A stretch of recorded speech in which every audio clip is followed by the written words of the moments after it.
Have you ever seen a bird whose feathers tell a story?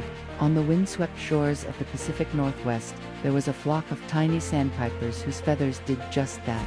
Their colors shifted with the moods of the sea, deep blue on clear days, pearly gray in the fog, and a fiery orange at sunset.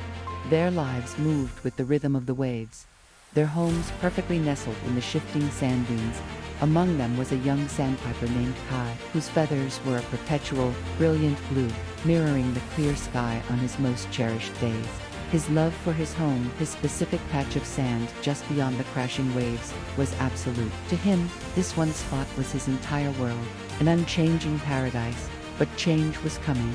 One morning, the familiar rhythm of the waves was interrupted by a new, grating sound, a monstrous, roaring machine on the horizon.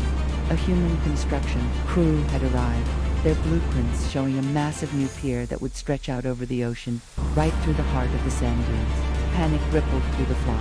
The older sandpipers, their feathers a mosaic of grays and browns from a lifetime of changes, began to prepare for migration. But not Kai. He stood his ground, his blue feathers bristling with defiance. "This is our home," he chirped, his voice a tiny, sharp note of protest against the roar of the machines. He met Zephyr, an ancient sandpiper with wise, knowing eyes. "The tide never stays in one place, young one," Zephyr said, his voice as soft as the mist. "To resist its flow is to drown.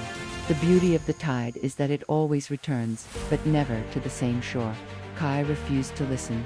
He spent his days fighting a hopeless battle, flying at the machines, chirping his protest, and trying to patch up the dunes with tiny pebbles. His blue feathers began to fade to a dull, agitated gray. He was a tiny warrior fighting a tidal wave. The drama reached its peak when the machines moved in on his specific dune. The sound was deafening, the vibrations shaking the sand from beneath his feet. He felt his perfect world crumbling. His resolve broke. He flew up into the air, his tiny heart heavy with sorrow and anger. He looked down at the construction, at the gaping hole where his nest used to be, and then he looked out at the vast, boundless ocean. He saw the waves, relentless and powerful, yet always moving, always seeking a new shore. He saw the sun setting over the water, painting the sky with colors he had never seen before. In that moment, a profound shift occurred within him.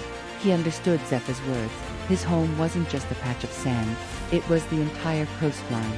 The ocean was his true home, and the tide was his guide. He flew down and landed next to Zephyr, his feathers now a beautiful, multicolored mix of blue, gray, and fiery orange. He had finally embraced the change. With a newfound purpose, he took to the sky and began to lead his flock. He didn't fight the tide anymore, he rode it. He was no longer a stubborn warrior but a graceful leader, his spirit as vast and as changing as the ocean itself. He had lost a home, but he had found his true nature. Sometimes, the greatest strength isn't in fighting against the tide, but in learning to ride the waves of change,